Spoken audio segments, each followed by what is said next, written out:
ఆధ్యాత్మ రామాయణంలో అరణ్యకాండలో ఫోర్త్ సర్గ. ఇక్కడ పంచవటి నివాసము, లక్ష్మణోపదేశం గురించి చెప్పబడింది. శ్రీ మహాదేవ ఉవాచ మార్గే వ్రజన్ దదర్శాధ శైలశృంగమివ స్థితం వృద్ధం జటాయుషం రామ కిమేతాదితి విస్మిత. ఆ పరమేశ్వరుడు పార్వతీదేవికి ఇలా చెప్తున్నాడు. పార్వతి, దారిలో అంటే వీళ్ళు ఏదైతే అగస్త్యుడి యొక్క అనుమతి తీసుకుని వీళ్ళు ఉండటానికి వీలైన ప్రదేశం ఏంటి అని అడిగి వీళ్ళు అక్కడికి వెళ్తున్నారు. అలా పంచవటి అని చెప్పారు. అందుకుని దారిలో వెళుతున్న రాముడు ఒక పర్వతం శిఖరం మీద కూర్చుని ఉన్న వృద్ధుడైన జటాయువుని చూశాడు. అతన్ని చూసి అది ఏంటి అని అంటే, ఇప్పుడు ఏదన్నా సాధారణంగా తీసుకున్నా సరే లౌకికంగా దూరం నుంచి ఒక పెద్ద శరీరం ఒక దగ్గర కూర్చున్నప్పుడు కనిపిస్తే మనకి ఏమనిపిస్తుంది, అదేంటో మనకి కనపడదు స్పష్టంగా. అది ఏమిటి అన్న ఆశ్చర్యం కలుగుతుంది. ఇక్కడ మళ్ళీ లీలగా చెప్పేది, మనకి ఎలా అయితే కళ్ళు చెవులు అన్నీ ఉన్నాయి, అక్కడ కూడా ఒక మానవ మాత్రుడిగా వచ్చినంత మాత్రాన ఆయనకి అలాగే ఉన్నాయని సమభావ స్థితిలో మనం తీసుకోకూడదు. పరిపూర్ణత్వంతో, అలాగే చంచలత్వం లేకుండా స్థిరత్వంతో సకల జ్ఞానంతో ఉన్నవాళ్ళు ఒక రకంగా ఉంటారు. ఇక్కడ కూడా లీలగా అక్కడ జటాయు ఏదైతే వృద్ధుడైపోయాడు, పైగా అక్కడ చివరగా పర్వత శిఖరం మీద కూర్చుని ఉన్నాడు. అందుకు నాది ఆ రూపాన్ని చూసిన రాముడు ధనురానయ సౌమిత్రే రాక్షసోయం పురఃస్థిత ఇత్యాహ లక్ష్మణం రాము హనిష్యామా వృషభక్షకం. ఆ రూపాన్ని చూసి రాముడు వెంటనే తన తమ్ముడైన లక్ష్మణుతో, ఓ లక్ష్మణ, నా ధనువుని వెంటనే తీసుకురా, అక్కడ చూడు, ఎదుట ఒక రాక్షసుడు కూర్చుని ఉన్నాడు, ఋషుణ్ణి భక్షించే ఆ దుష్టుడు ఇక్కడే ఉన్నట్టున్నాడు, అతనే అనుకుంటా, ఇప్పుడే నేను అతన్ని సంహరించేస్తాను అన్నాడు. తచ్చుత్వా రామవచనం గృత్రాఢా భయపీడిత వదార్హోహం నతే రామ పీతుస్తేహం ప్రియ సఖా. ఆ రాముడి మాటలు విన్న ఆ పక్షిరాజు గృధరాజు భయంతో, ఎందుకంటే బాణం వేస్తే రాముడిది తిరుగుండదు, ఆ క్షణంలోనే మరణిస్తాడు. అందుకుని వెంటనే ఆ బాణాన్ని సంధించక ముందే, రామా, నేను వధించటానికి తగిన వాణ్ణి కాదు అన్నాడు. జటాయుర్నామ భద్రంతే గృదోహం ప్రియకృత్తమ పంచవట్యామహం వత్సే తవైవ ప్రియకామ్యయ మృగయాయం కదాచిత్ ప్రయతే లక్ష్మణీ పిచ. పైగా నేను నీ తండ్రికి ప్రియమైన స్నేహితుణ్ణి, నా పేరు జటాయువు, నేను పక్షిరాజుని, నేను నీకు మేలు జరగాలని కోరుకుంటూ నీ హితాన్ని కోరుకునేవాణ్ణి, నీ మేలు మంచి కోరుకునేవాణ్ణి, నీకు మేలు చెయ్యటానికే నేను ఈ పంచవటి దగ్గరే నివసిస్తూ ఉన్నాను. ఏ సమయాన్నైనా సరే నీకు లక్ష్మణునికి నేను అంటే ఇక్కడ మీకు సహాయం ఎలా చేస్తాను అంటే, మీరిద్దరు బయటికి వెళతారు, బయటికి వెళ్ళినప్పుడు నేను సీతకి తోడుగా ఉంటాను, అంటే సీతని నేను చూసుకుంటాను. సీతా జనక కన్యా మే రక్షితవ్యా ప్రయత్నతః శ్రుత్వా తత్కృద్రవచనం రామ సస్నేహమబ్రవీత్. ఎప్పుడైతే జటాయు ఇలా ప్రియమైన మాటలు మాట్లాడాడో, అంటే నేను నీకు సహాయం ఎలా పడతానో కూడా చెప్తున్నాడు. ఏదన్నా సమయంలో నువ్వు లక్ష్మణ్ అక్కడ లేని సమయంలో మీరు వేటగ్గని వెళ్ళవలసి వస్తే అప్పుడు నేను జనకుడు యొక్క పుత్రికైన సీతను ప్రయత్నపూర్వకంగా రక్షిస్తాను అని పలికాడు. ఆ గృధరాజు జటాయు చెప్పిన మాటలు విన్న శ్రీరాముడు చాలా స్నేహపూర్వకంగా మళ్ళీ తనతో ఇలా అంటున్నాడు. సాధుగృద్ర మహారాజా తథైవ కురుమి ప్రియం అత్రేవ మే సమీపస్థో నాది దూరే వనే వసన్. ఓ గృధ మహారాజా, గ్రద్ద జటాయు పక్షిరాజు, బాగు బాగు, ఇక్కడనే ఈ దగ్గరలోనే కొంచెం దూరంలోనే ఉండి మాకు ఎప్పుడూ కూడా ప్రియమును చేకూర్చు అని చెప్పాడు. ఇత్యామంత్రిత మాలింగ్య యయో పంచవటిం ప్రభు లక్ష్మణేన సహ భ్రాత్ర సీతయా రఘునందన. ఈ ప్రకారంగా రాముడు జటాయుకి చెప్పిన తర్వాత ఆ సమ్మతిని, తన అంగీకారాన్ని అన్నీ చెప్పంటే దగ్గరలో ఉండక్కలే, కొంచెం దూరంగా ఉండి అత్యవసర పరిస్థితుల్లో వచ్చినప్పుడు చూసుకోమన్నట్టుగా రాముడు జటాయుని దగ్గరికి తీసుకుని ఆలింగనం చేసుకుని సీతా లక్ష్మణ సమేతుడై పంచవటికి వెళ్ళిపోయాడు. గత్వాతే గౌతమీ తీరం పంచవట్యాం సువిస్తరం మందిరం కారయామాస లక్ష్మణేన సుబుద్ధిన. అతడు గౌతమి ఆ తటం దగ్గర, ఆ నదికి పక్కన, ఆ సమీపంలో బుద్ధిమంతుడైన లక్ష్మణుతో ఆ పంచవటిలో విశాలమైన ఒక పర్ణశాలని నిర్మింపచేసుకున్నాడు. తత్ర తే న్యవసన్ సర్వే గంగాయా ఉత్తరే తటే కదంబా పనసామ్రాధి ఫలవృక్ష సమాకులే. ఆ గౌతమి గంగకు ఉత్తర తీరంలో ఉన్నది. అయితే అక్కడ చెట్లు కడిమి, పనస, మామిడి ఇట్లాంటి మొదలైనవి అంటే పళ్ళతో ఉన్న చెట్లు, అవి పైగా తినటానికి వీలైనవి. అలాంటి పళ్ళ చెట్లతో కూడుకుని, పైగా అక్కడ ఎటువంటి ఇబ్బందులు లేకుండా, ఎందుకంటే కాలుష్యం అస్సలు లేదు, అంత ప్రశాంతమైన ప్రదేశము. పైగా జనాలు ఎవరు కూడా అక్కడ సంచరించరు. అలాంటి ప్రదేశంలో ఏకాంత స్థానంలో వాళ్ళ ముగ్గురు కూడా హాయిగా నివసిస్తున్నారు. వివిక్తే జన సంబాధవర్జితే నీరు జత్సలే వినోదయన్ జనకజాం లక్ష్మణేన విపశ్చిత. అద్యువాస సుఖం రామో దేవలోక ఇవాపరః కందమూలా ఫలాధీని లక్ష్మణోను దినం తయోః. ధీమంతుడు లక్ష్మణుతో కలిసి రాముడు సీతకు కూడా ఆ మనసు ఆనందం కలిగిస్తున్నాడు. దేవలోకతో సమానమైన అటువంటి అందమైన ఆ ప్రదేశంలో దేవేంద్రుడు ఎలా అయితే దేవలోకంలో హాయిగా ఉన్నాడో, అలాగే ఇక్కడ కూడా రాముడు సుఖంగా ఉండటం మొదలుపెట్టారు. వీళ్ళు ముగ్గురు అంత హాయిగా ఉన్నారు అటువంటి ప్రదేశంలో. అంటే సకల భోగాలతో తులతూగుతూ ఉండేవారు. ఇప్పుడు ఈ ప్రదేశంలో అట్లాంటివి అనుకూలమైన పరిస్థితులు కాకపోయినా సరే అంతే ఆనందం. అంటే ఒక పరిస్థితి కానీ, ఒక భోగప్రాయమైన వస్తువు కానీ ఏవి మనకి తారుమారైపోయినా మన ప్రశాంతతకి దానికి సంబంధం లేదన్న విచక్షణ ఉన్నవాళ్ళు, ఆ స్థిరత్వం ఉన్నవాళ్ళే ఉండగలరు. లేకపోతే బెంబేలెత్తిపోతాం మనం. అనీయ ప్రదధౌ రామ సేవా తత్పరమానసః ధనుర్బాణధరో నిత్యం రాత్రో జాగర్తి సర్వతః.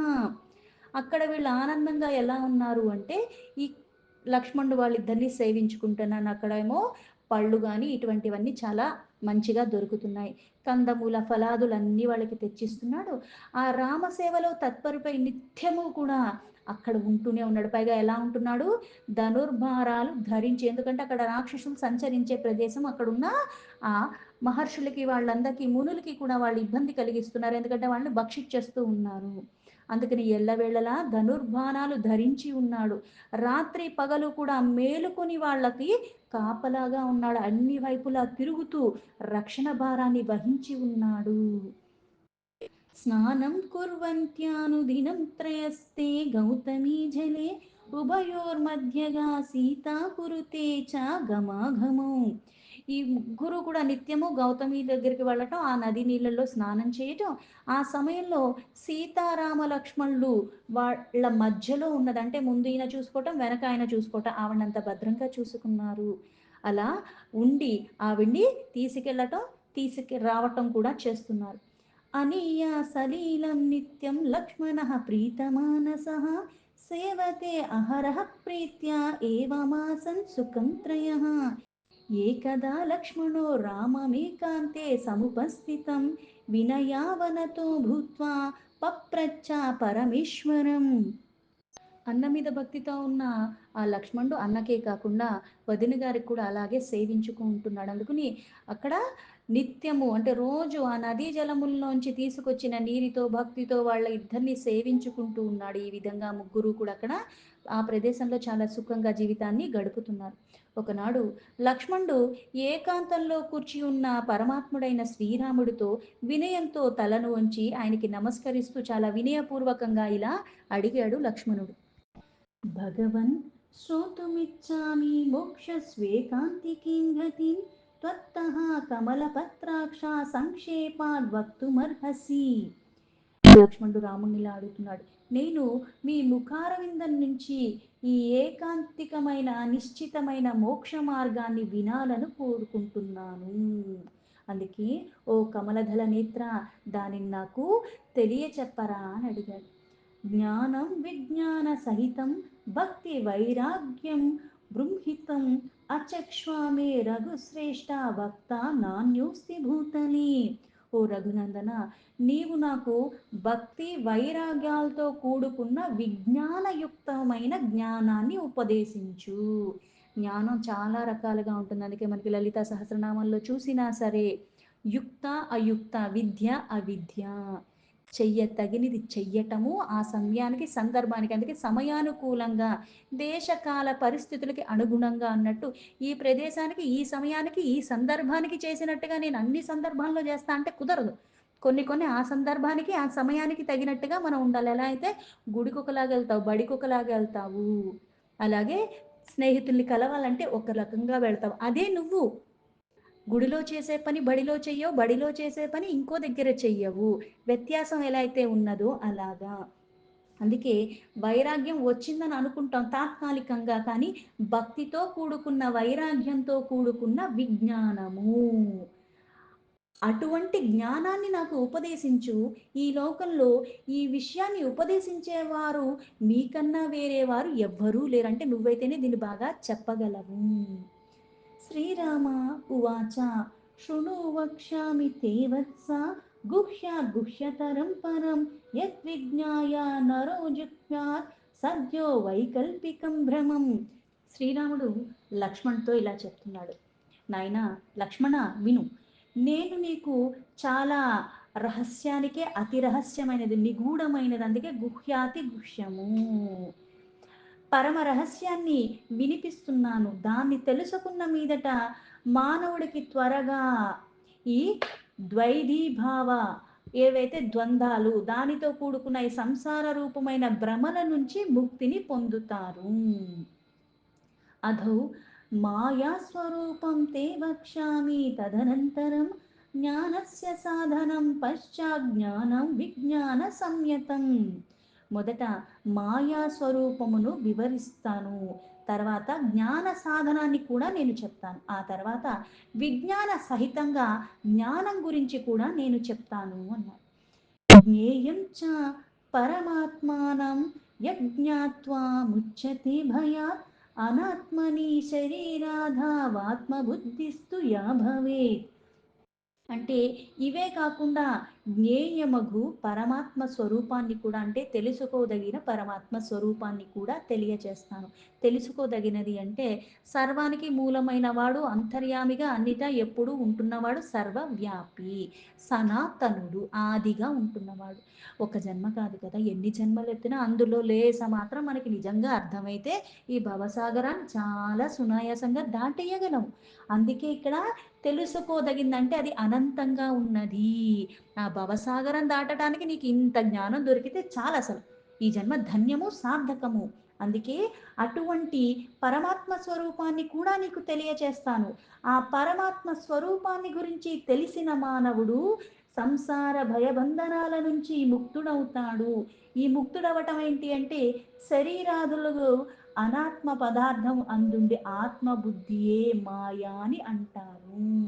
అంటే ఈ శరీరం నాది, దీన్ని నేను, ఇది నాది ఇది నాది, ఇందులో మళ్ళీ ఈ శరీరంతో కూడుకునే ఉన్నాయి జ్ఞానేంద్రియాలు, కర్మేంద్రియాలు, మనస్సు, బుద్ధి, చిత్తం, అహంకారం, మమకారం, ఇవన్నీ వచ్చేస్తున్నాయి వికారాలు కూడా. ఇది నాది అది నాది కాదు, ఇది నాకు ఇష్టం ఇది నాకు ఇష్టం లేదు, ఇలా నేను చేసుకోవాలి. అలాగే ఈ జ్ఞానేంద్రియాలతో కూడుకున్న వాటిల్లో మళ్ళీ తన్మాత్రలు కూడా ఉన్నాయి. కంటికి ఇంపుగా కొన్ని కనపడుతున్నాయి, ఈ వాసనలకి, అలాగే రుచులకి, శబ్దాలకి, స్పర్శలకి, బోల్డాట్లకి మనం భోగప్రాయమైన జీవితాన్ని అనుభవించాలన్నట్టుగా వెంపర్లాడిపోతూ ఉంటాము. అందుకే ఈ శరీరాదులకు, అంటే నేనే ఈ శరీరం అనుకున్న అజ్ఞానంతో ఉన్నవాడు ఏం చేస్తాడు, తత్వాన్ని తెలుసుకోలేడు. అందుకే సంసారం అన్న భవబంధనాలతో కూడుకున్న దాంట్లోనే ఉండిపోతూ ఉంటాడు. జన్మ మళ్ళీ మరణం, జన్మ మళ్ళీ మరణం. పైగా ఉన్నతమైన, అంటే ఈ మానవ జన్మ జ్ఞానంతో కూడుకుని నువ్వు చేసుకున్న దాన్ని బట్టి నీకు పరమపదం ఉండే స్థితికి వెళ్ళగలవు. కాకపోతే మన ఈ వాసనల కొద్దీ ఈ భవబంధనాల్లోనే ఉండిపోతూ కర్మలు చేసుకుంటూ అజ్ఞానవశమున మాయా మోహాలకి లోబడిపోయిన కారణంగా అధోగతి, అంటే జీవరాశులు, క్రిములు, కీటకాలు, జంతువుల జన్మలు కూడా తీసుకుంటూ ఉంటున్నాము. మళ్ళీ జనన మరణాల్లోనే భ్రమిస్తూ ఉంటారు. అందుకే శరీరాదులగిన వాళ్ళు అనాత్మ అయిన పదార్థాలందే ఇంకా ఇంకా మాయకి లోబడిపోతూ ఉంటారు. ఆత్మని గ్రహించలేరు, ఆ తత్వాన్ని తెలుసుకోలేరు. సైవ మాయాతయేవాసౌ సంసారః పరికల్ప్యతే రూపే త్వే నిశ్చితే పూర్వం మాయాయాః కులనందన. అందుకే ఈ మాయ దానికి లోబడిపోయిన పైగా ఎలా అంటే యుక్త అయుక్త అంటారు. అంటే ఇది కరెక్ట్, ఇది కరెక్ట్ కాదు. అంటే ఇది సరైనది, ఇది సరైనది కాదు. మాయామోహాలు ఎలా ఉంటాయి అంటే అధర్మం ధర్మంలాగా, ధర్మం అధర్మంలాగా, చెయ్యకూడనివి చెయ్యాలని, చెయ్యవలసినయేమో చెయ్యకూడదని, ఇట్లాంటి ప్రకంపనాలతో కూడుకున్న బుద్ధి. అటు ఇటు చంచలత్వ కారణంగానే మనము ఉంటూనే ఉంటాము. అందుకే పదార్థములు అందు ఆత్మబుద్ధి మాయ కనుక ఆ మాయకి వశమైపోయిన కారణంగా ఈ సంసారాలు కల్పింపబడింది. మాయతో కూడుకునే వచ్చింది. ఎందుకంటే ఇంతకు ముందు చెప్పినట్టుగా మాయ. ఆ మాయ నుంచి మళ్ళీ ఎలా అయితే గుణములు అని చెప్పి, గుణాల నుంచి మళ్ళీ అహంకారం అని చెప్పాడు. అహంకారం నుంచి మళ్ళీ ఎలా అయితే కొన్ని తన్మాత్రలు, కొన్ని జ్ఞానేంద్రియాలు, కర్మేంద్రియాలు ఇవన్నీ చెప్పుకుంటూ వచ్చి మొత్తానికి ఎక్కడి నుంచి వచ్చాయి? అన్నీ పరమాత్మ నుంచే వచ్చాయి. కాకపోతే మాయకి లోబడి ఉన్నంత వరకు మాయాతీత, గుణాతీత, సర్వాతీత అయిన పరమాత్మను నువ్వు కూడా గుణాతీత, మాయానికి అంటే అన్నిటిని భేదించుకుంటూ వెళితేనే నీకు జ్ఞానం వస్తుంది. ఇది మళ్ళీ నువ్వు కృషితోనే వెంటనే ఏమి వచ్చేది. కాకపోతే ఈ భ్రమలున్నంత వరకు, మాయలో ఉన్నంత వరకు ఇవన్నీ కల్పితాలని కాకుండా ఇవే వాస్తవాలు, ఇవే శాశ్వతాలు అనిపిస్తూ ఉంటాయి. అందుకే ఓ కులనందన, మాయకు లోతుగా 2 రూపాలున్నాయి. అవే నిశ్చయము. అంటే మళ్ళీ ప్రతిదాన్ని విభజించుకుంటూ పోతూ ఉంటే మళ్ళీ ఇది అది, అది ఇది. అయితే ఇది అది 2 కూడా నేను మళ్ళీ గుణాతీత, సర్వాతీత అయిన పరమాత్మను కూడా నేను అనన్యమైన భక్తితో అన్నిటికీ అతీతంగా ఉన్నాడన్న వాస్తవాన్ని గ్రహించాలి. లేకపోతే మళ్ళీ మాయామోహాలకి లోబడుతూనే ఉంటారు. విక్షేపావరణే తత్ర ప్రథమం కల్పయేజ్జగత్ లింగాద్యా బ్రహ్మ పర్యంతం స్థూల సూక్ష్మ విభేదతః. అంటే ఈ మాయ అన్నది ఎలా అయితే 2 రూపాల్లో ఉన్నది. అది ఎలా ఉంది? ఒకటి విక్షేపము, రెండవది ఆవరణము.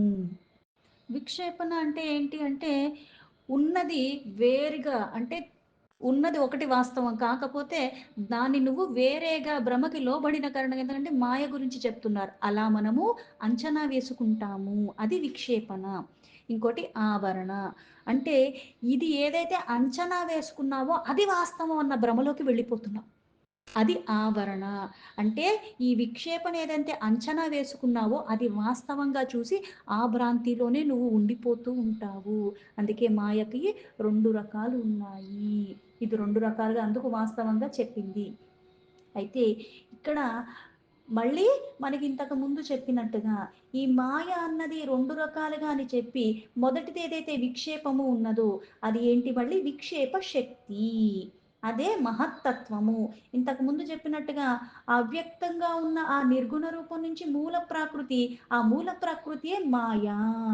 ఈ మాయ అన్నది మళ్ళీ ఏంటి అవిద్య. ఇక్కడి నుంచే మళ్ళీ మహత్తత్వం ఉన్నది. అందుకే అక్కడి నుంచే ఆవరించింది ఆ మహత్తత్వము. ఆ మొదలుకుని బ్రహ్మ పర్యాంతము అంటే ఇక్కడ బ్రహ్మతో కూడుకుని మొత్తం అన్నీ కూడా అక్కడి నుంచే మొదలవుతున్నాయి. స్థూల సూక్ష్మ భేదములతో ఈ జగత్తు కల్పించుకుని ఉన్నది. అపరం త్వకిలం జ్ఞానరూపమావృత్య తిష్టతి మాయయా కల్పితం విశ్వం పరమాత్మని కేవలి. అయితే రెండవది ఈ ఆవరణ శక్తి ఎలా ఉందంటే ఇది సమస్త జ్ఞాన రూపంగా ఆవరించుకుని ఉన్నది. ఈ మాయ చేత అంటే ఇప్పుడు ఏదైతే మాయ కారణంగా ఇప్పుడు ఒకటి అంచనా వేసేసుకున్నావు విక్షేపణ అన్నది. ఆ అంచనాలో ఒకదాన్ని చూసి ఇంకో దానిగా భావించేసుకున్నావు. ఈ ఇందులోనే ఉంటావు. అయితే ఈ ఆవరణ శక్తి కారణంగా ఏమవుతుంది? జ్ఞాన రూపంగా ఆవరించి ఉంటుంది. ఇక్కడ అవిద్య కారణంగా ఈ ఆవరణ అన్నది ఎలా చేసుకుంటావు అంటే దీనికి మళ్ళీ ఇంకో ఉదాహరణ ఇచ్చి మళ్ళీ దాన్ని స్పష్టత చేస్తున్నాడు. రజ్జౌ భుజంగావద్భ్రాంత్యా విచారే నాస్తి కించన శ్రూయతే దృశ్యతే యద్యత్ స్మర్యతే వా నరేహ సదా. అంటే ఇప్పుడు ఉదాహరణకి ఒక తాడు అక్కడ ఉంది, వెలుగులేదు, భ్రాంతికి లోబడిన కారణంగా అక్కడ తాడు ఉంటే దాన్ని చూసి నేనేమనుకుంటాను? సర్పము అని నేను అనుకుంటాను. ఈ సర్పమే అని విచారణలోకి వెళ్ళకుండా అది సర్పంగానే భయానికి ఇవన్నీ వెళ్ళిపోయిన తర్వాత ఏమవుతుంది? ఇంకా నేను ఆ భయానికే చచ్చిపోతాం. అంటే మాయ అన్నది ఎలా ఉందంటే ఒక అంచనా యేసుకున్నావు. ఆ అంచనాని వాస్తవం చేసేసుకుంటున్నావు. ఆ కల్పితంలోనే ఉండిపోతూ ఉన్నావు. ఇలా కల్పించేసుకుని ఆ తాడునే పాముగా అనుకున్నావు. విచారణ చెయ్యట్లేదు. విచారణ చెయ్యగలిగితే అది విద్య అవుతుంది. విచారణ చేస్తుంటే జ్ఞానం విజ్ఞానం అవుతుంది. అయితే యథార్థంగా విచారించకుండా కేవలము తాడుని చూసి పామనేసుకుని అది సర్పమే అని నిర్ధారణకి వచ్చేసి ఉండటము. అంటే స్పష్టత లేకపోవటము. అందుకే ఎల్లవేళలా నువ్వు చెవులారా విన్నా, కనులారా చూసినా, మనసారా స్మరించినా ఇదంతా మిథ్య అంటే ఇది శాశ్వతం కాదు అన్న సత్యాన్ని ఎరుకలో ఉంచుకోవాలి. అధ్యాత్మ రామాయణంలో అరణ్యకాండలో 4th సర్గాలో 25 శ్లోక సంపూర్ణం.